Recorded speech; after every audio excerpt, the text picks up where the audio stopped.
We didn't build it. We don't know who did. No, they were gone long before we ever got here. Welcome to Primary Technology, the show about the tech news that matters. We're going to talk about Apple earnings this week. Is Apple Vision Pro dead? The RAMpocalypse is affecting even more Macs, like the Mac Studio, of course, the Mac Mini. Everyone might get some money if they have an Apple Intelligence device because of a lawsuit. We actually have some data center news causing a kerfuffle.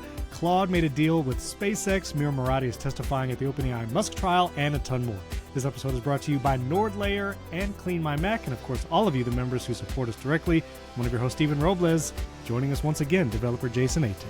How's it going, Jason? I'm grumpy, Stephen. Grumpy? Why grumpy? Because people keep calling me grumpy, and it's making me very grumpy. It's like a self-fulfilling prophecy. I don't know, but the one way to make me feel grumpy is to call me grumpy, I guess. No, I'm fine. It's good. Yeah, it's good. No, I'm excited because, well, do you want to say, well, we won't say the status right now, or do we want to wait? I mean, I did get my app reviewed once and rejected once. Everybody's got to get their app rejected once. I was just waiting for it. I would have actually been disappointed if it just sailed right through. I mean, nothing about it has sailed through. It's like every developer gets their wings when their app store gets rejected, right? I mean, at least once. I feel like that's probably true. So I don't know. I've heard a lot of people talk about like the weird rejections, and it was very like, it was good. I mean, the one rejection was useful. It's like I wouldn't actually want my app to have shipped with that particular problem. So I'm glad. So we're getting closer. I was really hoping I could be like, it's available, out there, people. Maybe you'll get the email while we record. You never know. And if I do I push it out immediately? Yes, you do. And Okay. yes, it'll be live on the show. Do you have any idea where that quote was from? It's a little bit obscure. This one from my favorite movies. Okay, so you told me it was from a movie. Yes. In my brain, I'm like, well, that was from Silo.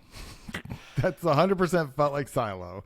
It does, but no. So this is from before 2000. This is from a sci-fi movie before the year 2000. What was that Amy Adams movie? No, it's not that one either. This is Jodie Foster. We don't know who did. They were gone long before we ever got here. It's Contact. Wait, what was the Amy Adams movie called that I'm thinking I have of? no idea. The Where Hulk? there's No. Sorry. That's what sci. Okay, anyway, while you do that, let me do some 5-star review shout-outs. We have Game Man 114 Arrival. from the USA. Sorry. What is it? Oh, Arrival? Yeah, but that was not before 2000. I know. I'm just saying 2014. Contact and Arrival in my brain are the same movie, so that's why I Oh, said my that. God. We can't even go there. William would have some words. William Gallagher. He watches Arrival every year on Christmas, I think. He loves that movie. He loves it. I think it's a great movie. It's a great movie. It's a great All right, movie. so I got it wrong. Mark me down for being wrong. It was pretty obscure. It's a hard quote. Matthew McConaughey's in that movie, too. Contact. It's a good one. All right, 5-star review shout-outs. Thank you for 5 stars. Game Man 114 from the USA. The Chris Chia from the USA stumbled upon us. We've been featured a lot in Apple Podcasts because we added video, and so just maybe discovered us that way. Ashton McCants from the USA subscribed, became a member. Very kind. Bob the Baldy, fellow Baldy maybe, from the UK. Not seen a double act of this caliber since Bert and Ernie. That's a high bar. I feel like that's high praise. Bert I and think Ernie? so. I think it is. so. But then I think so. the emoji makes me wonder, but that's okay. No.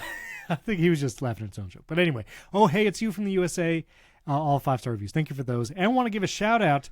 We give shout outs to like developers who make apps. We talked about Chess Piece last week. The developer listens to this show. And then John Gruber also featured him on daringfireball.net for Chess Piece, Peace. But also, Ivan sent me an email, listens to the show, and he made an app called BrewCard. It's actually a web app, brewcard.app. Great domain grab there. This is something totally free. If you make coffee and stuff, you can design a card that is like your recipe for a specific kind of coffee, and you can download a PNG of that card if you want to share it maybe on social media, or you can even share a link to it. And again, all this is free. You can download the stuff for free, share it online for free. And if you make coffee, maybe you want to share your recipes, or you have a coffee shop and you want to be able to like post Instagram stories of your different drinks, it's just a free website, brewcard.app. We'll link it in the show notes. Pretty cool. I like it. You actually, you took apart your whole coffee maker this past week, right? Because you broke it? We apparently, this actually happened one other time, but apparently when you buy a bag of beans, there are other objects that could be in there that are the shape of a bean, but much more dense, like, rocks. And then my espresso machine passed a stone. Unfortunately, part of its guts did not survive. So I took the whole thing apart. And then I was like, well, this thing is like $1,000 and we use it 4 times a day. I think I'm going to just get the replacement parts and fix it. So That's pretty good. And I want us to do one other thing before we get to Apple earnings and Apple Vision Pro. We did get a shout out from Mr. Nilay Patel from the Vergecast. I posted a clip of our Brendan Carr segment in last week's episode, and he and David Pierce, they were nice enough to reshare it. And so the BCIADCU, the Brendan Carr is a Dummy Cinematic Universe, is expanding. I think it's Podcast Universe, but close enough. Podcast Universe. That's right. The Brendan Carr is a Dummy PU. There we go. Perfect. That's perfect. That's how this should work. That's it. All right. So Apple had their earnings right after last week's episode published. And, I'm sorry, one piece of housekeeping, because we've had a lot of people supporting the show, which we really appreciate. And there is some, just a bit of clarity. Unfortunately, in Apple Podcasts, if you subscribe to the show, there is no video, because Apple Podcasts does not have video for subscribers. So don't subscribe for like video without ads. I'm sorry. That's not a thing that exists because Apple doesn't make that possible. And also remember, if you're watching and you really miss chapters, there's timestamps in the description in Apple Podcasts that you can tap and jump to a chapter. If you listen with any other app like Pocket Cast, Overcast, there are chapters like normal, even for the free version. So I just want to point that out there, because we have people supporting the show and they're like, hey, I signed up. Where can I get the video? I'm sorry. And we have people who are super mad that we're apparently gatekeeping chapters, which is just not a thing. No one in the universe loves chapters more than Steven. If he could give them to you, he would just mail them to you with a t-shirt and a pin. Like, it's like, without question, I'm giving him ideas that are going to be really expensive. Yeah. We need a shirt with chapters. Oh, my. I'll write it down. Don't worry. I got to pause the show. Hold on. Yeah, write it down. Thank you. I got it. Shirt with chapters. Can I be honest, Jason? I've never gotten a tattoo in my life. Okay. But on your butt, you have no tattoos. No. But I keep seeing the polar bear, the medieval knight riding the polar bear, and like our unofficial logo, and I'm like, if I ever were to get a tattoo, I feel like this would probably be it. Okay. But can I ask you a personal question? I don't have any tattoos, if that's the question. I was just curious. Just curious. And if I ever get a tattoo, it'll probably be... No, I'm not going to get a tattoo. We can get matching medieval knights riding a polar bear. That's not going to happen. Anyway, I won't even wear my Vision Pro on an airplane. I'm not getting a tattoo of that. And you're going to be riding like 18 airplanes in the next 2 months, Jason. I might take it. We'll see. Please. You say that every time. Actually take it. Take the Vision Pro. I travel really light, to be fair. That's the part of the reason why. The Vision Pro is very light, Jason. It barely weighs anything. Yes, but it takes up like this much space. It takes up a lot of space. All right, we're going to talk about Apple Vision Pro in a second. But first, Apple earnings came out after last week. It was their record second quarter earnings for Apple, $111.2 billion in revenue. So again, best second quarter ever. iPhone, still 51% of Apple's revenue. You can see I'm going to link Six Colors article with Jason Snell. They'll have all the pretty graphs talking about like where the revenue and profit is. You can see gross margin going up. You can also see services revenue on that upward trajectory. Not a hockey stick, but it is going up every quarter. And of course, the products and services. And there's one product really setting apart these quarters from past years, which is the iPhone 17 Pro. That's like a big one. Yeah, I mean, it's like the most popular iPhone ever. And it's, really is. I guess it's the orange. I mean, I didn't love I didn't love the orange, although I do have a water bottle that's basically the same orange, and that's fine. Oh, interesting. But yeah, it was a big deal. John Turnus made an appearance, his first time on a earnings call, and he's basically like, hang on, BRB, just chill, get to September or whatever. I'm not official yet. I don't think this will be the last earnings call, because I think the next call will be Tim Cook's last one. Yeah. And right. So, but yeah, everything is going up. That's a good thing. There was a couple interesting things. One, they basically were, I think the reason Turnus was there is to give people who care about the stock, like a little bit of assurance, like, hey, here's the guy, meet the new guy. He'll be back. He just wants you to get a feel for him. See, everything is going to be basically the same. It's like Tim extended version, Tim plus Max, whatever. Plus Max. So we just want you to know what's coming down the pike, and things aren't going to change a ton, except there are a couple things. One is like, it sounds like they're going to start holding on to cash again. There was a period of time when Apple had like more cash than all of the world's governments or something like that. It was ridiculous. Crazy. Now that's Berkshire Hathaway, which literally has $300 billion of cash sitting in a pile somewhere in Warren Buffett's backyard, I guess. Sheesh. Don't go to Omaha looking for it. It's not there. Anyway, but they started giving all the cash back to the shareholders, doing buybacks and dividends and stuff. And they've said, we're going to continue to do the dividends and buybacks, but we are going to start holding on to cash a little bit more in excess of the amount of our debt because, well, really they're like probably pretty bummed they couldn't buy Anthropic when they wanted to, like, because they just didn't have that much cash sitting around. Actually, Apple didn't need the cash to buy Anthropic. Let's be honest. There's a lot of ways they can do this, but I think that John Ternus probably wants the flexibility for that. And then the other thing that was interesting is they talked about the tariffs, and basically Apple said, if we get money back for the tariffs, we will spend it, we will add it to our investment in the US, which is actually a brilliant way of saying this because they're able to address Wall Street, who cares very much about Apple getting money back, right? And Apple didn't pass the cost of tariffs on to consumers, right? They didn't raise price specifically because of tariffs. It got harder to get stuff. Right. And so they don't have to give refunds to people if that happens. But they're like, if we get the money back, we're just going to add it on to our R&D, which is fine, right? Like they're going to it just makes them look very good. So if anybody's wondering what Apple's going to do if they get a bunch of money back for tariffs, they're not sending us checks. We'll talk about the check they might send you might get later, a check, yeah. But it's not because of tariffs. That's right. So anyway. No, that's good. And I wanted to share this chart. This is from MG Siegler, his website spyglass.org, and it's showing the capital expenditure of Apple, Google, Microsoft, Amazon, and Meta. And capital expenditure is things not directly related to like products. So it might be a data center. They might be investing in R&D, like for Apple, that could have been the car project, things like that. And as you can see this chart, if you're listening, I'll put this as the chapter art so you could kind of see it.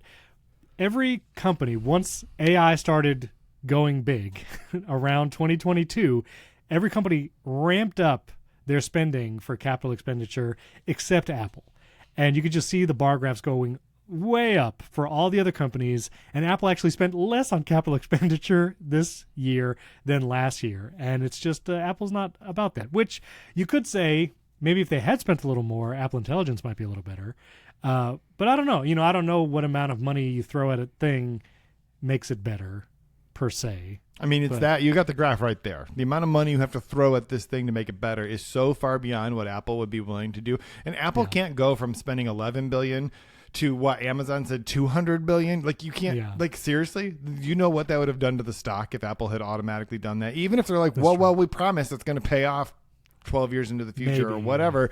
No, there's just no way that they could do that. And I mean, I don't know. I don't know if Apple, it's hard to say if Apple's behind or if Apple's really, really smart and just letting everybody else, spend all this money. And if this is a bubble that bursts, all that money they're going to have that they didn't spend on those things, they're going to just start buying them up. Like it's like the perfect play. Sure. Just wait for the bubble to burst. Sale. Yeah, it'll just be a flash sale. And there were rumors this past week that, in iOS 27, the voice assistant, you'll be able to choose from ChatGPT, Claude, or Gemini, that all three of those extensions might be available just built into iOS 27.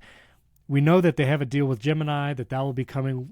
That deal, it might be that Gemini is like on private cloud compute or whatever, and part of the models of Gemini are, it's not exactly Gemini, it's like an Apple flavor Gemini, and Apple's going to do some sauce to it or whatever. But they might also put Claude in there, and like honestly, that'd be pretty sweet. I mean, Xcode already has ChatGPT or Claude, and you can literally just log in with your account.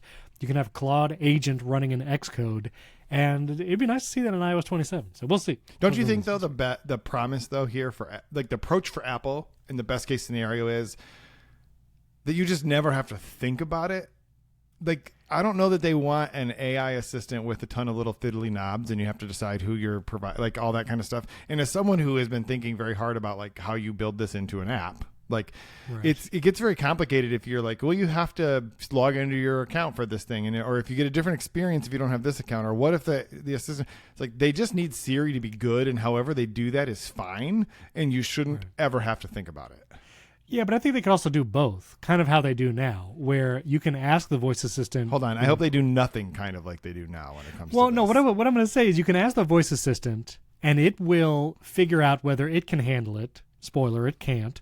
And give it over to ChatGPT, or just do the thing. And so maybe once they, put Gemini and whatever server is that powering the voice assistant, it just can do the things at the first request. But then also in the little fiddly Apple Intelligence settings pane, where most people won't go, but those of us who want it, you can have like the Claude, ChatGPT, and Gemini sign-ins if you want to have that. And then maybe in shortcuts, there'll be some actions where you can choose whatever model you want, and that could be the fiddly part. And Apple doesn't have to, most people don't have to know about that. They could just watch my videos on YouTube, and I'll explain it to them. Perfect. You know what I mean? Perfect. All right, so Vision Pro. There was this article that came out, again, after last week's show from Mac Rumors, claiming that Apple has given up on the Vision Pro after the M5 refresh flop. Given up are some strong words. And it was not a super long article, nor was it directly sourced. It was just saying that apparently Apple has stopped working on the Vision Pro, and the Vision Pro team has been redistributed to other teams within Apple. And so the Mac Rumors article was making it seem like, whoa, they just broke up the team and like it's dead, like dead on arrival or on whatever. And so it felt weird. It also felt very final with not having much sourcing. And we haven't heard something like this from Gurman specifically. But then John Gruber wrote at Daring Fireball, like, probably not. Like the Vision Pro team was already split off into like the Vision product group and another technology development group. And so saying the Vision Pro team was just kind of like broken up and put other places, it's like, well, they were split up into similar groups, still about vision and maybe AR, VR type devices. And as far as John Gruber knows from his contacts, that they are still working on vision devices. It just might not be the Vision Pro that we know it today. And so Gruber was saying they are still working on immersive style devices where it would be full on headsets. Maybe it's cheaper headsets. Maybe it's something just very different from the Vision Pro we see today. And also maybe like AR glasses and things like that. So I don't think the Vision Pro is dead, as much as that Mac Rumors article seemed to imply. It's just going to be different. Yeah, this just sort of feels like someone got reassigned and told someone else about they got reassigned, and that person told someone, and they're like, oh my gosh, everyone from the team is leaving and there's no more Vision Pro. It's like there's a lot of leaps and assumptions you have to make just from one piece of information. And even in the Mac Rumors article, I feel like they made, and I think Gruber points this out, it's like they apparently stopped work on the Vision Pro and the team has been redistributed to other teams within Apple. Apparently stopped work, like there's no report that that's actually happened other than Mike Rockwell has been moved to a different team, like whatever. Right. And so I don't know. I just think that I also think it doesn't really matter because I think we've already reached the point where the Vision Pro was not going to be the next platform of computing. Like it's fine. Like even if AI had not come around, I just don't think this was going to be the thing. But I think it's probably entirely true that the people who were working on headset might now be working on glasses or something else. But I think we knew that was always going to be like the Vision Pro was always meant to be filling a gap between your phone and whatever the long-term thing was going to be. Yeah, and I think it's also clear the Vision Pro is not selling like hotcakes, as they say. You know, it is not a high-selling device, but they're not like totally doing away with any kind of vision device development. Sure, is basically what I'm saying. So, anyway, yeah, that felt a little weird. I don't think Vision Pro is dead yet. Do you still use it pretty often? All the time. Really? Yeah, I was trying to figure out how to make a Vision Pro app for my app. I'm probably not going to. Yeah, I was going to say. But yeah, I think I might try to make a Vision Pro app. We'll see. Maybe I could. I think my app would lend itself to Vision Pro. We'll talk about it. Anyway, the RAMpocalypse is coming for all, and it has now come for Mac Studio. If you were trying to get a Mac Studio with a ton of RAM, the M3 Ultra now only has the 96 gigabyte of RAM configuration. You used to be able to get it up to like the 512 gigabyte. There was the 256. They're all gone. And now you can there's only one RAM configuration. This is the shortage. This is because TSMC is making all the stuff for NVIDIA, and we're going to talk about data centers in a little bit, which sounds boring, but it's actually going to be a pretty wild segment. But I mean, this is the RAMpocalypse. It's coming, and there was also the news. I think it came after last week's episode, but like the base Mac Mini is no longer available. So like if you go to apple.com/Mac, there used to be a $599 Mac Mini option, and that option no longer exists. I was curious if they changed actually this main page on the website. Yeah, now it says from $7.99, and that used to say from $5.99 because the lowest RAM you can get is, or the lowest storage, memory, right? Storage. I'm sorry, that's what it was. It used to come with 256 gigabytes of SSD storage standard. Now the base is 512. But on the Mac Studio, let's see, there was one Mac Studio on like B&H with like all the RAM, and it was like 14 grand. And I don't know why, but I was tempted to get it, but I did not get it because that would have been absolutely insane. Go really good with that video streaming device you have. Exactly. So if you get an M3 Ultra, there is one memory option. That looks crazy on this site. This is Apple Store page. If you go with the M4 Max, you only get 64 or 96 gigabytes of RAM. That's it. That's all you get. Oh, man. Can I be honest? I mean, I was not some kind of like futurist when I bought my Mac Studio, but now I'm kind of glad I got my Mac Studio when I did because I got the 128 gigabyte RAM version. So I have more RAM than you can buy new now. That's crazy. Do we think that this is going to continue? So like when they do, well, two questions. Yes. Do we think that there's M5 versions of these two devices coming soon? That's first question. Second question, when those devices come, do you think that there will still be a long delay to get things? So is this we just aren't going to continue making M4 things, and so we only have certain configurations left. We're only going to sell those, and it's not cost effective. In reducing or lopping off the bottom means that, because the difference is what, $200, but it does not cost Apple $200 to stick 512 instead of 256. So they're just increasing their margin on what they have left. They just want to only sell things that are going to make them more money. And actually, they're not going to sell it to you. They will take your money, and then you'll get an M5 when those ship. Like, you're never going to get an M4 Pro Mac Mini at this point. So do we think they're coming soon, and do we think that there will be long delays once the M5? Because the other M5 devices, like the MacBook Pros, seem to be shipping fine. That is true. So one of the things, we didn't mention it, but on the earnings call, Tim Cook did talk about the memory crunch because he was asked about it. And I'll put this link to the CNBC article. But he said that we'll continue to evaluate this because this was Tim Cook saying, quote, "We believe memory costs will drive an increasing impact on our business. Seems like going forward, it will have an impact." I think two things. I think if they launch an M5 Mac Studio and or Mac Mini, they want to offer it with as many configurations as they can. And it seems like right now in this moment that's not feasible. Like, I don't think they would have raised the Mac Mini price unless they had to. And I understand it's not raising the price, it was eliminating that base configuration. But, and there's also a demand part of this. Like, everyone is wanting a Mac Mini and or Mac Studio to run their AI agents and stuff. So it is kind of this like dual pressure of there is the RAMpocalypse, and there is people wanting a bunch of Mac Minis to run Claude Cowork or whatever and Claude Code. I think they are going to figure it out and then launch. So while an M5 might be ready now, I think the RAM thing is they're going to wait. Like, I don't even think at WWDC we're going to hear about an M5 Mac Studio or Mac Mini. It'd be nice because I know a lot of people like David Sparks of Mac Values, my co-host. He's wanting to buy a new Mac Studio, and he's waiting to see what happens. I think it'll be the fall. I think October, November, they'll announce the M5. It'll be longer than they would have wanted to, but hopefully by then there'll be all the RAM options and people can get either 512 gigabytes of memory in their new Mac Studio if they want it. Because I don't think Apple wants to release an M5 Max and M5 Ultra Mac Studio and then only offer 96 gigs of RAM. No, but you can get all the configurations in a MacBook Pro right now, and you can get 128 gigs in a MacBook Pro with an M5 Max right now. And those are available, and you can actually walk into an Apple store and buy several. I just was checking several configurations. Yeah. All of the base configurations of the M5, the M5 Pro, and the M5 Max are available to be delivered tomorrow.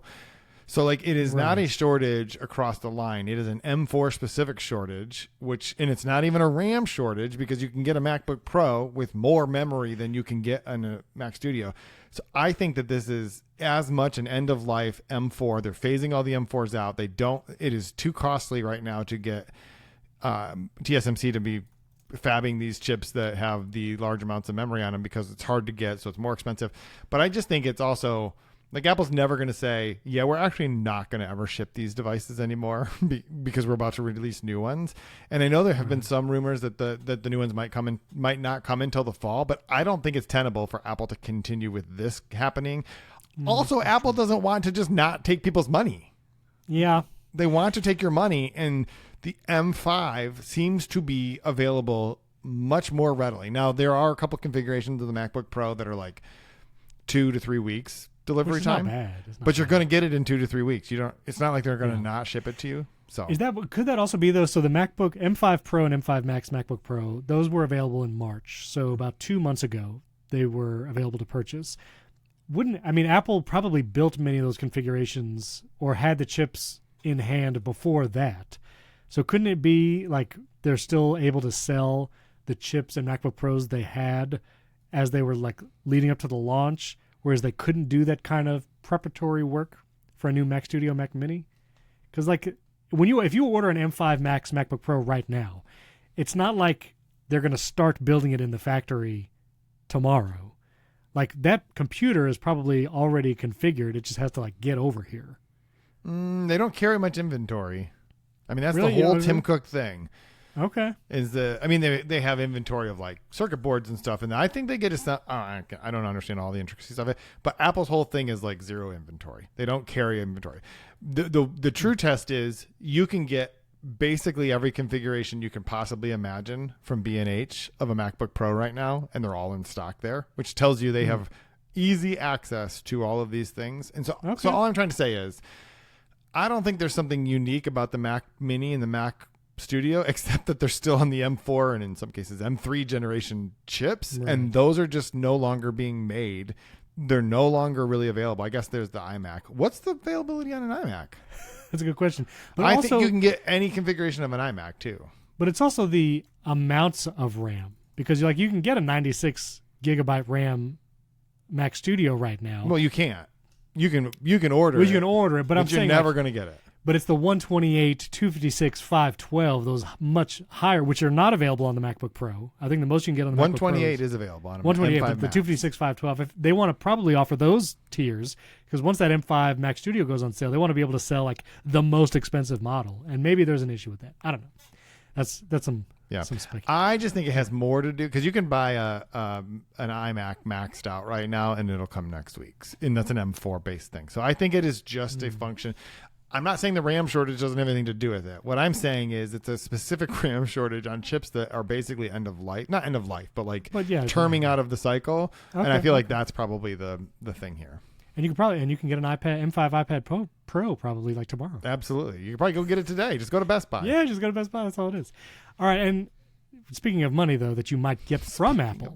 Speaking of money, Apple Intelligence. So there was a class action lawsuit where it was basically a false advertising type lawsuit, because once the iPhone 16 launched, Apple really pushed Apple Intelligence super hard, so much so that they had put up videos on their YouTube channel with Bella Ramsey talking about Apple Intelligence features, took some of those videos down, specifically the personalized Siri type ones, and now this class action lawsuit, Apple has settled with $250 million, saying that if you bought devices in the period where they were advertising, this would be between June 10, 2024 and March 29, 2025.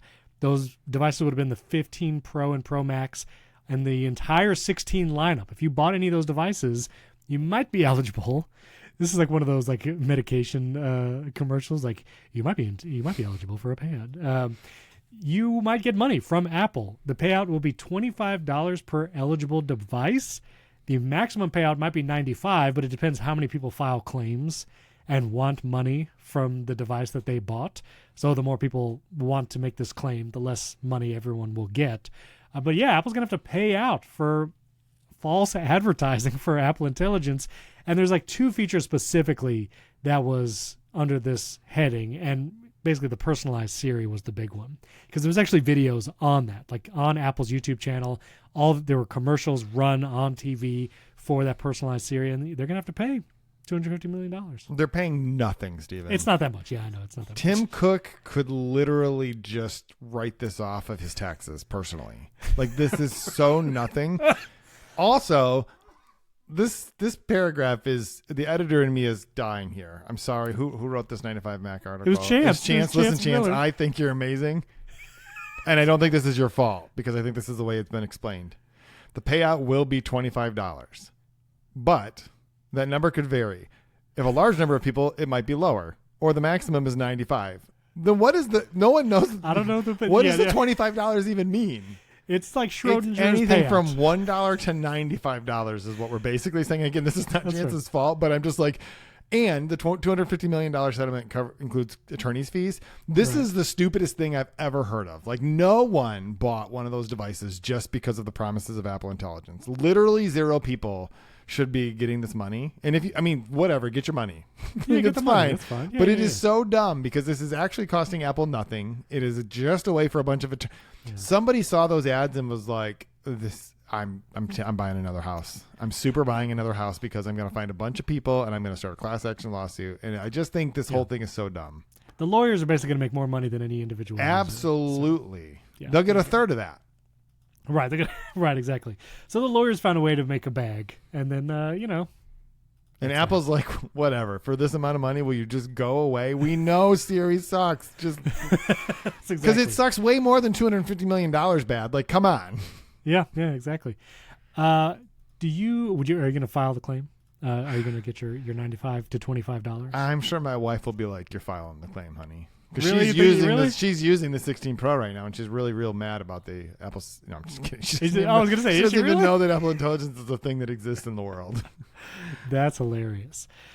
All right, we need to talk about some data centers because there have been some wild videos on social media about data center in Utah and people protesting that.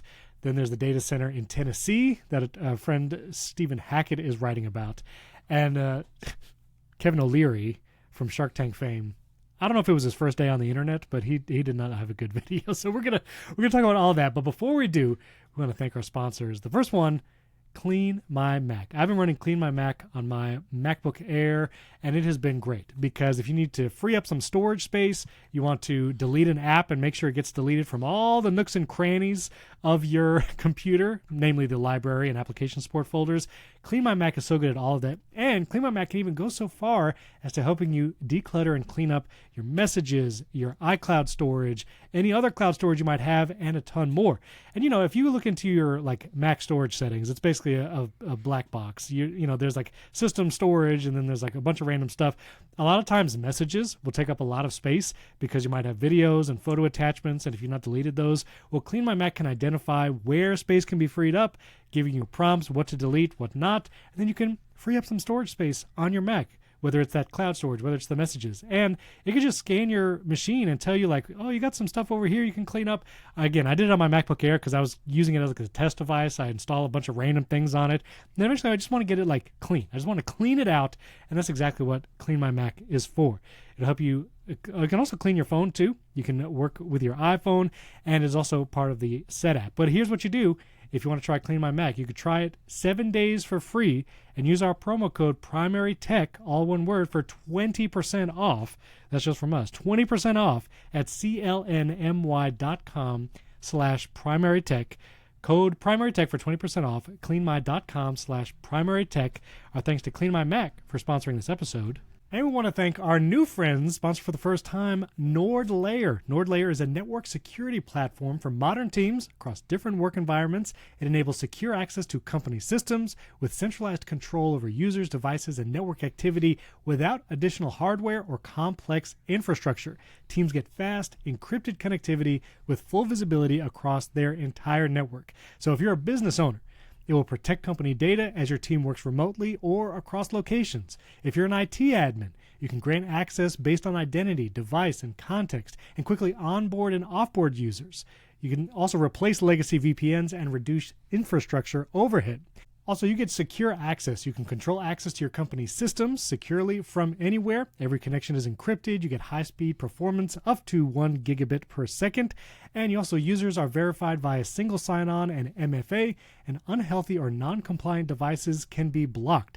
So if you're a decision maker for the IT part of your business, or you're running a small business and you want to figure out how can I make the devices and the systems I use more secure, that is what NordLayer is for. Plans start at just $8 per user per month, multiple plans. And so here's what you do to get an exclusive offer, up to 22% off NordLayer yearly plans plus 10% on top with coupon code PrimaryTechnology10. Try it risk-free, 14-day money-back guarantee. Go to nordlayer.com/primarytechnology and use coupon code PrimaryTechnology10 for 10% off on top of the 22% off Nord yearly plan. Our thanks to NordLayer for sponsoring this episode. Okay, I know data centers don't sound exciting, but I've been seeing more and more posts, a lot of them Snazzy Labs, who I believe Quinn Nelson lives in Utah, and there's a massive data center that's going to be built in Utah. I'll link the Axios article, which does not seem to be behind a paywall, which is nice, so you can just read about it. But this data center is going to use twice as much energy as the entire state has been using. Okay? And there is much consternation because, one, it's going to take up a huge amount of space or whatever, but the way this is going to be powered has been very contentious. There's been like videos on X, and I'll actually link a couple posts that Quinn Nelson has been like commenting under, but they were going to vote. The commissioners were going to vote on this data center this past Monday, and they had to delay it because just massive protests, people shouting down these meetings. And one of the biggest issues is the investors and those wanting to build the data center are saying it's going to be powered by different kinds of energy. It's going to be wind and solar, and it's going to be cleaner-ish energy. And even Kevin O'Leary, which we'll get to in a second, who's, I guess, an investor in this data center, is talking about how it's going to be clean energy. But there's been several sources that say 100% of the power will come from natural gas. And so that is going to create emissions. And again, using more power than the entire state of Utah. Like the equivalent is, I forget, I can't find the number exactly. Utah's annual average consumption is 4 gigawatts. And at full capacity, this data center will reach 9 gigawatts of power. So more than double the amount of power that the entire state uses. And so Kevin O'Leary, he was like, if you're not familiar, he's Mr. Wonderful, quote unquote, on Shark Tank. And he posted this video on X. This is, again, it feels very tone deaf, but it starts by saying, quote, this is his tweet, "I'm the only developer of data centers on Earth that graduated from environmental studies. I'm pretty aware of what these concerns are. They are around air, water use, heat, noise pollution, and yada yada." And then he has this long video. It's like a minute, almost 2 minutes long. I don't know if he had no coaching or if he just didn't care. The whole video is weird because he's sitting in a car looking like off camera. Like not once does he look at the camera. He's just like seemingly talking to the driver, I guess. And he's basically saying how everyone's making a big deal about this, but nobody knows what they're talking about. The reader context, there's like multiple links to the Axios article and others talking about how what he's saying is not right, and Quinn Nelson's right there underneath it. This feels like, one, an inflection point of companies and the need of the infrastructure to support all the AI usage is now hitting like real people, and people are not happy about it. And they are protesting, and they're like, we don't want this massive data center in our state, probably affecting water sources and pollution and all of that. And you have on one side Kevin O'Leary saying like, yeah, I just don't know what to talk about. And to say he's the only one on Earth, maybe he is the only one on Earth that's graduated from environmental studies. I also don't think he's like a developer of data centers. Like I don't know. Also, what does that mean? He graduated from environmental studies. They did an environmental study on him and he made it out. Like, I don't even know what that means. Is that what his degree is in? Like, what does it mean to say you graduated from environmental studies? He graduated with college with a degree in, I don't know, Steven. Yeah. This is not going to happen. This is what you do so you can raise a bunch of money to build a big data center, because this is the thing right now that everyone is talking about. But we don't need $1 trillion of data centers right this moment, right? And how much solar do you think it will take to power this data center? Too much.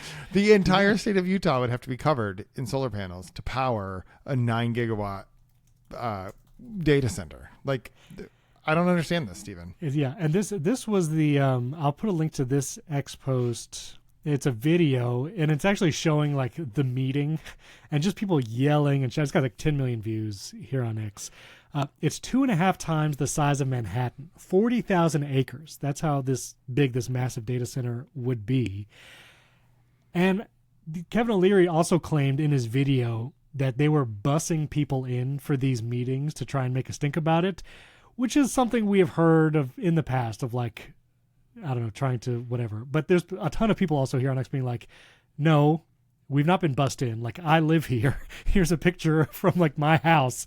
And like, we don't want this data center. And this is also why you hear like CEOs and people talking about data centers in space or whatever, is so that they can do whatever. Like, there's no protesters there. no one's protesting the space data center, but just insane. And so that's that data center in Utah. You're saying you don't think it's going to happen. You think this is going to be voted down. I mean, do you think that OpenAI is building $3 trillion worth of data centers or whatever insane number they said that they're going to do? No, you say these things like, what's his name? Mr. Wonderful. He doesn't, Kevin O'Leary, he doesn't have the whatever, $12 billion, or I don't even know what this thing's going to cost. He doesn't have that money. I mean, the guy's got a lot of money, but he doesn't have that kind of money. So he's raising money for this. This is not about data centers. It's just a business. It is literally an opportunity to seize the moment. He has enough capital and enough credibility that he can get other people involved to put a bunch of money together to start a project. But by the time something actually gets built, it's not going to be this. That doesn't mean that the people shouldn't be protesting if that's how they feel. I personally don't think that we need massive data centers everywhere. I just don't think that's the quality of life that any of us wants. But I think it's Nilay that talks about software brain, right? Where this is a perfect example of that. People in Utah would much rather go outdoors and see Utah than to go outdoors and see data centers everywhere, right? And it's like we don't want to live on ChatGPT or Claude. Like, it's really useful, but I would rather be able to go outside. And someday, I've been to Utah a couple times. Someday it's like fun to go outdoors and see things. Like, yes, it is good to go outside. Right? And literally so I think that people are like, yeah, like, you're so AI pilled that you think a better use of this land is to build a massive data center 2.5 times the size of, I guess that's the entire facility. I don't think that's the building itself, but like 2.5 times the size of Manhattan. Like, it is such a weird dichotomy of like people who don't live in the real world, but can just say things and get people to give money towards something because right now that seems okay, or like seems like the hot new thing. Yeah. But this, I mean, Stephen, we haven't talked about it in a while, but I mean, this kind of feels like a bubble. Right. Well, 40,000 acre bubble. So, okay, well, we're going to talk about the second data center too, and maybe that lends itself to it. I do want to mention one other thing. The physicist Robert Davies from Utah State University, he did say a natural gas powered data center of this size would raise Utah's current total like greenhouse gas production by about 50%. Whether you feel like that's bad or not, like that's a significant difference. Like one data center in the state. So that's the Utah data center. And again, like if you watch the videos, like these people, they feel very strongly about it, as you would. Like if you lived in that town and they're about to build that, like I totally get it. Then there was another deal. This was announced by Anthropic. They phrased it or pitched it as like higher usage limits for Claude. Like they're going to raise the usage limits if you're on the Pro or the Max plan. They're going to take away some of the peak time limitations because of a compute deal with SpaceX. And the crux of this is XAI was building a data center in Tennessee, and it was going to be a massive data center. XAI is calling it Colossus 1, or SpaceX. Another thing. Elon Musk, he's saying SpaceX and XAI are not going to be two different things, or XAI is not going to be a separate thing anymore. It's just SpaceXAI. It's just one word, one company. Okay, cool.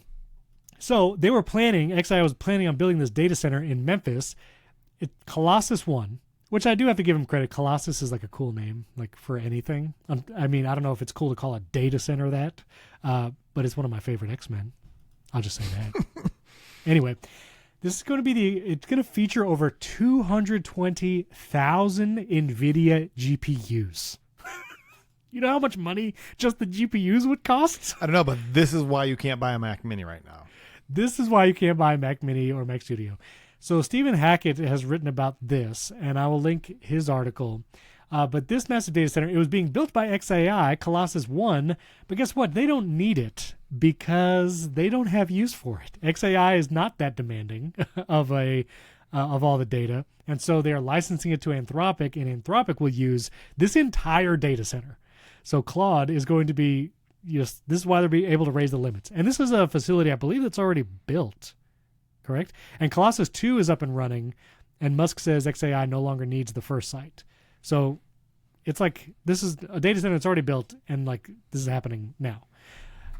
And I mean, Stephen Hackett, he lives in Tennessee, and yeah, he has covered this data center as well. It's not super great. Yeah. There's so many different things here you could spend a lot of time thinking about. We won't spend any time on really any of them. But the most interesting thing is like they built a data center and they can't use it because no one's using XAI. No one's using Grok. No one's using Grok. And so we're actually going to just say it's the AI from SpaceX, which what part of launching a rocket into space and satellites is AI exactly? I don't fully understand how that all works still. Again, was it in the pre-show we were talking about the pockets? Because this is just more pockets, Steven. It's more, it's just moving money around to different pockets. But it's like I don't have any money in this pocket, but I have a bunch of money in this other one, and I need some over here, so I'm just going to move it around. Like, I don't know. Yeah, I don't. Hopefully, our entire landscape doesn't become data centers. That's all. Let's not do that. And I know, the U.S. has a lot of land. I mean, I understand that. I've driven through some of those middle states, but we also don't need to have huge. Listen, we don't like to be talked about as the middle states. Can I just say, I saw a map of someone like showing like what the Midwest is, and like the states that are claimed to be Midwest, and how many are neither west of the center line nor like south. It's just like, I don't know. Yeah, the Midwest. We live in the Midwest, but really we're just slightly west of the East Coast. It's fine. Exactly. But I just think that I just feel like you call us the middle states. There's this famous like West Wing quote where he's like something that's like, I don't know how we're going to reach the flyover states. And the other guy's like, well, you could start by not calling them the flyover states. Right. Right, exactly. Listen, everything west of New York is the Midwest because I grew up in New York. No, I'm just kidding. If I made you mad, I'm sorry. That was a joke. I'm not mad. Pennsylvania is not the Midwest, though. Yeah, Pennsylvania's not the Midwest. But isn't like Ohio's the Midwest? Ohio, like, Indiana, Michigan, Wisconsin, Minnesota. Not even Missouri. Close to being the west side of the United States. But the West is like, it is sort of, well, we're not. We don't have time. Anyway, leave us a 5-star rating and review. Let us know, where does the Midwest start? What state starts the Midwest? All right, the OpenAI Musk trial is still going on, and Mira Murati took the stand. She is the former CEO of OpenAI. She was briefly the CEO. She was CEO for like 5 minutes. They needed a CEO because they booted Sam Altman, and so they needed a CEO, and she became CEO, and then he came back, and then shortly later she left. Yeah, so she was super quick, and some of the rumors swirling around that departure of Mira Murati was like, is Sam Altman not a good dude? And so on the stand, Murati testified that Altman falsely stated that OpenAI's legal department determined a new AI model did not need to go through the company's deployment safety board. And so they asked Mira Murati, as you understand it, was Mr. Altman telling the truth when he made that statement to you? And Murati answered in the deposition, no. So she just made it clear that Sam Altman lied about some of the safety measures that they were supposedly taking when they were putting these models. And remember, this is Elon Musk trying to make Sam Altman look like a really bad dude, and then it's Sam Altman trying to make Elon Musk look like a really bad dude, so neither of them have to like give up anything or pay any money. So, but it is interesting to hear some of the testimony now of like former OpenAI, like the former OpenAI CEO is like, yeah, Sam Altman kind of lied to my face and was not doing the safety precautions. So, yeah, there's that. Yeah, there's that. I really wish there was video of this trial. Like, I really want to see these people on the stand because people also said Elon Musk like lost his temper after the lawyer said, do you, Elon Musk said, I'm a pretty calm person. And then it immediately proceeds Which is the thing you should never say when you're on the stand with a lawyer being cross-examined, because the only thing they're going to do at that point is try to get you to lose your temper. That's it. That's the only thing they have to do. That's it. So, yeah. All right. Let's talk about some streaming apps because this, we either did mention this or this happened after we recorded, but Netflix rolled out a feature of their app. So they're basically Reels and Instagram and TikTok now. So there's that. Yeah. None of this is good. This is, this way you can discover more shows and so it's launched a vertical feed for its app. But if these are Okay. just going to be previews of the shows, this sucks. If they're like clips or something, that's fine. But if all they're going to do is make a vertical feed of ads for shows. No, it's not ads, and it's not even the trailers. It's not like you would see a movie trailer. They're literally like clips from the shows, basically like you would see on TikTok and Instagram. Sure. Which, I've seen so many just random clips. And there's also a good article on The Verge right now called The Clippening, like a play on words from The Happening, just talking about all the anonymous accounts clipping content like from podcasts and stuff. It's wild. But this is basically that. It's Netflix saying, yeah, just come to our app. I'm curious, like, how many people are actually going to scroll a vertical TikTok feed in the Netflix app? I can't imagine very many people. I don't know. I don't know, but this is like you go to the grocery store to buy produce, right? And what if your favorite fast food restaurant's like, well, you know what? Everyone's going to the grocery store to buy produce. What if we just had produce? What if we sell broccoli? You don't get it, dude. We don't want the produce from, the Bob's Chicken or whatever. Like, we go to the grocery store for that. Yeah. There's already an app. If you want to watch TikTok-style videos of these shows, you know where you do? You just go to TikTok. That's it. But all of these apps will not be satisfied until you spend 100% of your free time with their app open on your phone. That's the thing. That's the thing. And Disney is also going to try and make a play for this. They say it's going to try to become a super app, which I'm also kind of tired of that term, super app. Yeah, but okay. Other side of this argument. Yes. Disney kind of actually has an argument for this because they're like the super corporation, right? You got boats, you got theme parks, you got streaming services, you got movie theaters, you got ABC, you got all these ESPN sporting events. Yeah. I mean, it's honestly not insane that Disney might have an app where you could do all those things. I don't know if it's a good idea or not, but it's not like Uber, which is now like, hey, you hailed a car. What if you hailed a hotel room? Like, it's like hailed a hotel room, right? But and Disney has all this stuff, and Disney not adding a vertical scrolling feed of video yet that we know of. But this super app is supposedly like the Disney parks and resorts and cruises. There's like Disney apps for all these things, and they're going to try and bring it all into one. I feel like when you try to put too much into a single app, it becomes pretty messy. That's just my opinion. That's why I like apps that do kind of one thing well, except for Jason's app, which does notes, reminders, and events very well. Just throwing that out there. It's just the perfect flow. It's the perfect flow. I also think it's hilarious that this like Disney image has like multiple sequels as what they're showing off. It's like Frozen 2, Hocus Pocus 2. So yeah. Anyway, Disney super app, cruise line. Have you been on a Disney cruise twice actually. Is it pretty good? Yeah, this was back when Disney was like leasing its boats from someone else, but they were pretty cool. They weren't huge boats at the time. I still think Disney's cruise ships are not like the big ones because they don't have to be that doesn't have to be the attraction because there's Mickey Mouse. Right. I have been on the big I've been on the Harmony of the Seas from Royal Caribbean. The big ships are pretty fun. I'll give you that. Yeah. They're fun stuff. VOX, which is the parent company of The Verge, might be getting acquired. This was early this week. The Wall Street Journal reports and others that James Murdoch, son of Rupert Murdoch, is in talks to buy VOX and New York Magazine and the podcast division, which includes shows like The Vergecast, actually Waveform, MKBHD's podcast is part of the VOX Media Network, and also what is the Scott Galloway Pivot with Kara Swisher. So James Murdoch he is in talks to, and possibly late talks to acquire all of that. But you said you heard Kara Swisher talking about this specifically?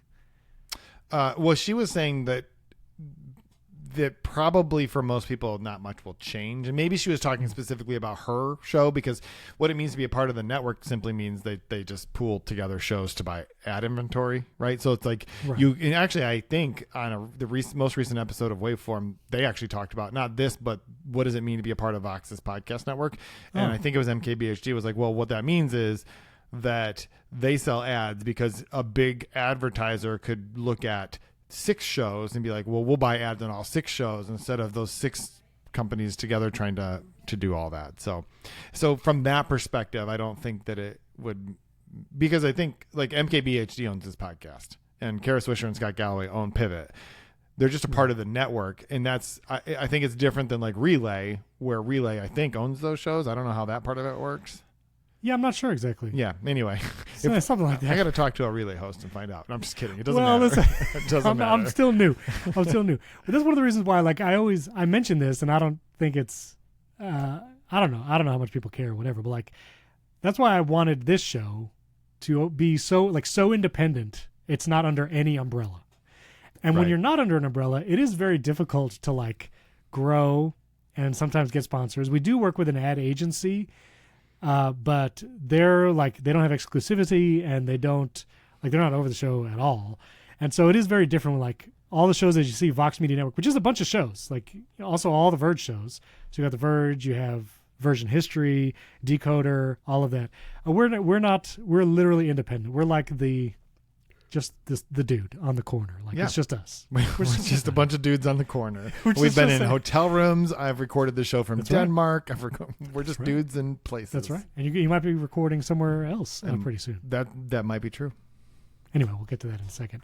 All right, a couple quick bits. The U.S. Supreme Court, SCOTUS, Apple has been trying to pause this in the Epic case. So Apple v. Epic Games. Remember, Judge Gonzalez Rogers held Apple in contempt for not following the ruling in the previous Epic Games course, saying that they're still being like hostile with the whole like app developers and linking out other apps and things like that. And Apple's been trying to like pause that order. I didn't realize that was still like going on, but the Supreme Court said like, no, you don't get to pause this.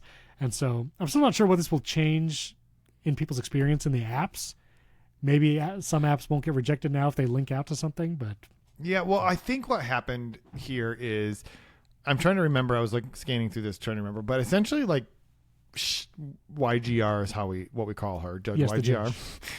Who's also the judge in the Elon Musk Sam Altman trial. Yeah, there's only like a couple of these judges. There's Judge Mehta, Judge Gonzalez Rogers. They keep popping up. They never wanted to be famous, and yet here we are. We call her YGR. We should call her Judge.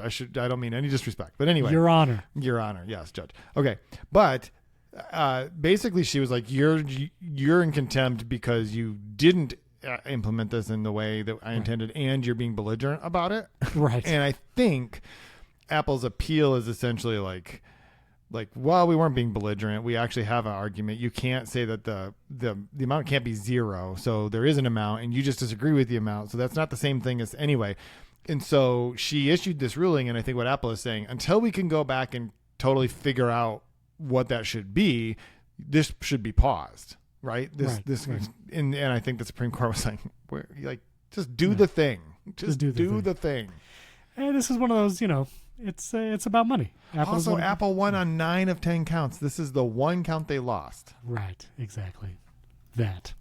Okay, well, we want to get to personal tech. We have a bunch of personal tech and or bonus content we might get to. But I do also want to shout out Transistor.fm. Did a little case study on us. Some friend Justin Jackson, he's the co-founder of Transistor. It didn't hurt or anything. What? The case study, it didn't hurt. I didn't feel anything. It didn't hurt? Totally painless? Didn't even know it happened. Exactly. But he was asking, what has been the video podcast experience? And so I've been sharing with him some numbers. And you can see, however you feel about video and Apple Podcasts, the exposure it has gotten, this show is tremendous. It's a lot more. But there are also a lot of things like the challenges or the downsides, like chapters and all that kind of stuff. I did mention all of that. And I don't know, maybe I'll have an update on some of this stuff in a couple weeks. That's all I can say about that. We'll see. Okay, but I voiced the concerns as well, and I would just say that the right people heard it. The right people saw the concerns. Good. That's all I'll say. I'm not the right people because I didn't know that this happened, so I did not see that. But I already know what the concerns are. It's fine. Exactly. All right, we got a bunch of stuff. I mean, the Spirit Airlines thing happened. Spirit just totally went under randomly. You wrote about that. I have an app I'm doing. I don't know. What should we talk about? What was your article about Spirit? We're in the personal tech section now. Okay. This is the personal tech segment. Well, I mean, I've never flown Spirit in my entire life. Neither have I. I do have friends that used to, I think this is either in high school or college, they'd fly from Michigan to Florida for $19 each way. And you had to pack in your backpack because you weren't allowed to check a bag for that price or whatever. But it is kind of insane to think, how can an airline exist if they're only charging $19 for a one-way flight or whatever? Yeah. But the article that I wrote was that there's two different airlines had announcements on the same day, and both of them pointed at the same thing, which is gas prices super high, right? One of those airlines went under, just stopped flying altogether, and that was Spirit, and they were basically the cost of fuel. And the cost of jet fuel has been the highest cost for airlines for a long time, right there with employee costs, right? And over like the last couple of years, labor costs have actually exceeded that for most airlines. But suddenly fuel costs just jumped right back up there, and it just no longer became profitable to fly these airplanes because of how expensive it is. Like I drove past a sign. I don't know what it's like in Florida, but I drove past a sign. It's like $4.99 a gallon here and $6.99 a gallon for diesel. So like milk's getting more expensive. Everything's getting more expensive. And on the same day, Delta put out a press release that they're giving everybody a raise. 4% raise. They had promised it. They do this. They've been doing it for several years. They sent out a letter saying, "Hey, despite the fact that costs are insane, we're gonna invest in our people because we think that that's the right thing to do." It was just an interesting contrast. People can pick on Delta because they are more expensive, but also they're still flying. That's right. I saw they stopped serving snacks to economy on flights less than an hour or something. Yeah, I think they're going to stop doing the service, but I think you could like still ask for bottles of water or whatever it is. Yeah, but like, I mean, that's fine. I get it.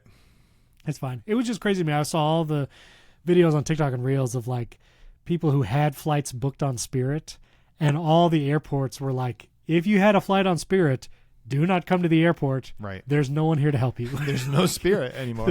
Just doesn't exist. And then there's like one guy who's like trying to raise enough money to maybe buy the airline. I don't even know how that works. I can't imagine that's well, possible. and you can't just because the airline went under doesn't mean you can buy it for like $1 because there's loans on all those planes, right? You'd have to be able to pay off all that debt. Right, exactly. I will say, Spirit and Frontier are like the ultra low cost airlines, LCCs as they call them. And I've never flown Spirit, but I did fly Frontier once. You ever flown Frontier? I don't think so. They had a direct flight to Vegas from Orlando, and my wife and I flew it. Let me tell you, I did not realize a plane could be that low cost. As in like the seats, there's like no padding in the seats. It's just basically like a plastic wrapped. You have to pay extra for a cushion. There's like no cushion, and like the tray table was like the size of like a $20 bill. Like, it was just like that was the tray table. I was like, I did not realize that this is ultra low cost. But people were like, it is people actually had nostalgic feelings about Spirit because they were like, it allowed me to travel places because it was ultra cheap. Yeah. And so there's that. I flew Southwest once. That's as low as I go. Southwest is fine. They have assigned seating now, though. It's like a different experience. Yeah, if you're gonna do that, you might as well just fly United or Delta or whatever. Right. Anyway, you fly a lot. Do you want to say here where you might be going, or do you want to save it? I have a lot of trips coming up. You have a lot of trips coming up. But one of them would be really fun. All I'm going to say is I've been to a couple Grand Prix. Yes. This year I might be going to the mother of all Grand Prix. So the mother of all Grand Prix. I think that is the official term. The mother of all Grand Prix. I don't think that's the official term, but MOAGP. I think it is the most famous one. And can you say what you'll be doing there or not yet? I definitely cannot say what I'm going to be doing. Okay, just kidding. Just kidding. That's why. No, I can say that to our listeners. I'm hoping to be in Monaco during the time when there's a Grand Prix. That's all I'm going to say. That's amazing. That's very cool. You also might be going to Google I/O. Yeah, I'm going to be at Google I/O. Did you get do you have to get invited to that? Did you get an invite? I did get an invitation. I've gone. This will be the 4th year, I think. Yeah, I know you. Last year I got to check out their glasses. Right. Yeah, I didn't get an invite for that, so you'll have to vicariously just send him an email. Yeah, I can send him an email. I'm also I'm holding out for Dub. He's like, I didn't get an invite. I also don't really care. I mean, I would like to go, but it is a very different experience than Dub in a lot of ways. One, it's a live presentation, so there's that. That's nice. It's in the amphitheater in Mountain View, and it's they're different. I mean, they have the same feel to developer conferences, but it's sort of like a chaotic feel to the whole thing. So. Oh, really? Maybe it's because I usually fly in super late. It's usually 2 days. I don't usually stick around for the second day, but it's like I usually fly in late the Monday night if it's on Tuesday, and then you have to be there super early. It doesn't start till 10, but you got to be there like 8 o'clock, which is kind of like Dub. Yeah. And then there's stuff you do in the afternoon, and then I fly home, and so maybe my mind is just like I have to ramp myself up. You're there like 36 hours, basically. Less than that usually. I'm usually in town for roughly 24 hours. That's wild. Yeah. Okay, that would stress me out, but a little bit. I would stay a couple more days. I'll mention one personal tech thing. AirPods Pro 3. I've been using them since they came out, and I really like them. You've been still on the AirPods Pro 3? Yeah, I have a real personal tech thing here in a second, but go ahead. Okay, well, you get that. Well, Comply is the tips, the third-party tips that I use on the AirPods Pro 2. And when the 3s came out, Apple adjusted the tips enough where they've been comfortable and they've stayed in my ears better than past models. The AirPods Pro 3 had that little like foam inside that helps it expand and keep it. But there were still times where I found the AirPods Pro 3 sliding out just a little bit, and I would have to like reseat them, like if I was doing my grocery shopping or whatever. And so Comply finally came out with their AirPods Pro 3 tips. And so I did get them. These are like the max version. They didn't send them to me. I just bought them on Amazon. They're like $25. They come in a couple different colors. And I will say I've used them now for the past couple days. I really like them. I still like and prefer the Comply tips over the even AirPods Pro 3. Even though those are better and improved over the 2, I prefer the Comply.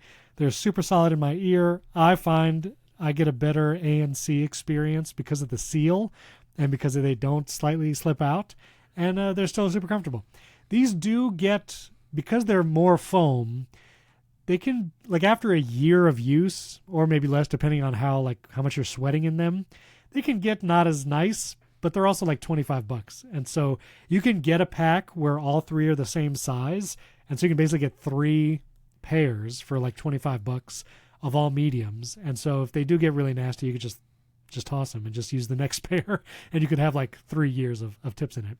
But I really like these. I got them, and I recommend if you struggle with AirPods Pro 3 sliding out, or maybe they're not comfortable for you, I would try the Comply. So nice. Yeah. What do you got? All right. Well, I mean, I have a fun device. Yes. I was just double checking to make sure that no embargo. The embargo had actually still passed, and the most recent email I have says it's passed. Okay. Just wanted to double check. If not, I'll text you later and be like, you should delete this. The whole section. No. So as everyone knows, I'm a fan of the Remarkable. I have been using, it's on their website, so that's good. I've been using the Paper Pro Move for a while, which is the small one. They released, I guess it was yesterday. The Pure? The Pure, so. Which I also have here. Hold on, I can't see anything. So, and this is, here we go. So it's bigger. It's bigger than the Move. Yeah.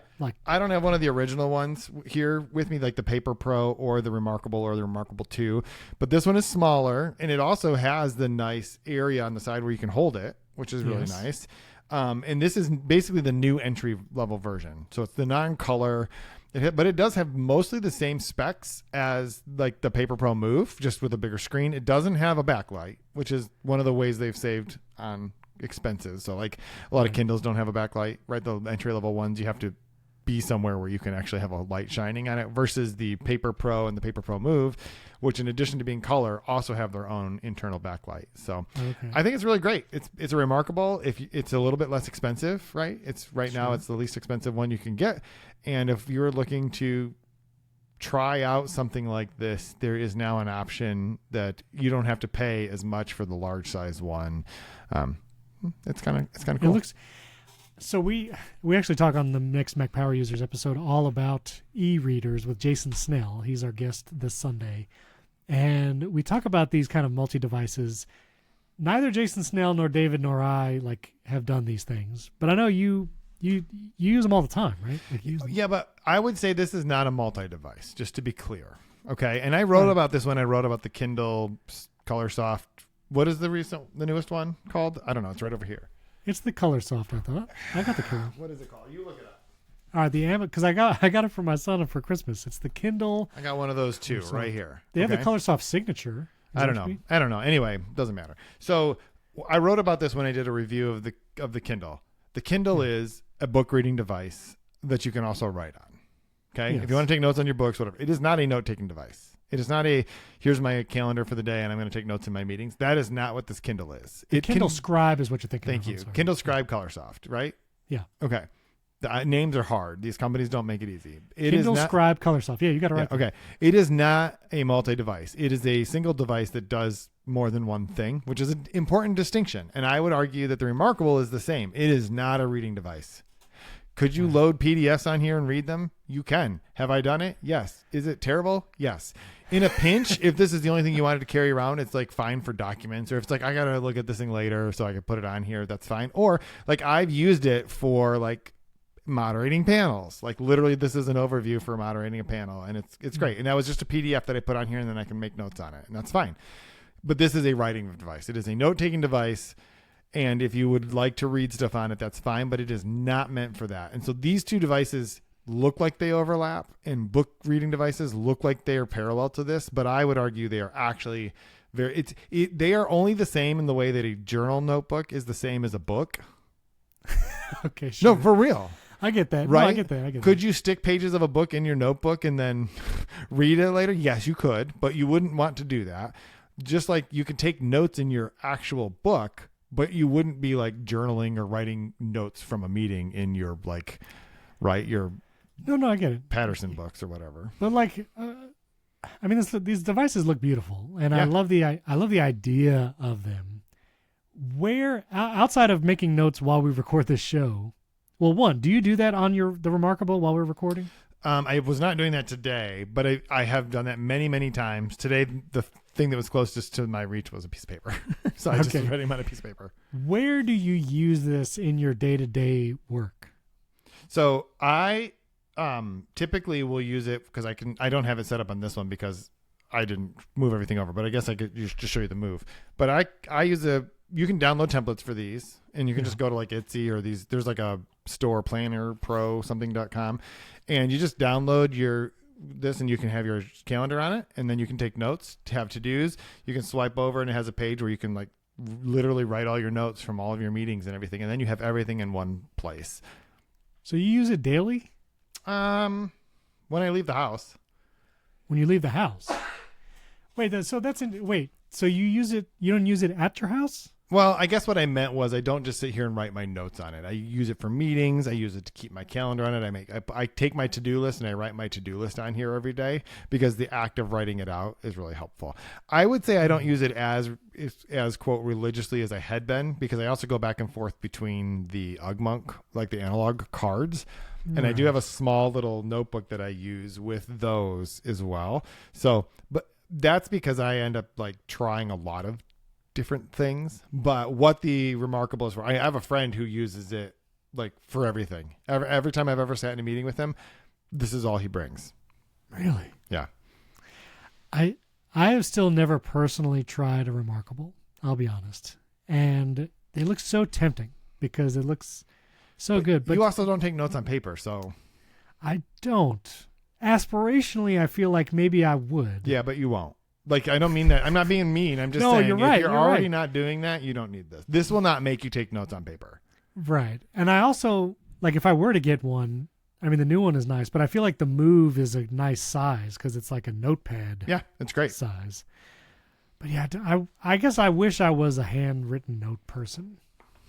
I don't know why. It just feels like that would be a nice thing to be. Because they're fun things to carry around, and if It's you write fun in to carry- notebooks, it's fun to have Yes. notebooks that have your personality instead of just like typing it into reminders every time you have to write See, something down. yes, that all sounds great. But if I you're think not it's doing also- it, you're not going to do it. Don't spend $500 on one of Yeah. these if it's not. 'Cause that's been the hindrance. It's like $450. Well, if you want to get the pen, the marker too, you have to spend $500 something. Yep.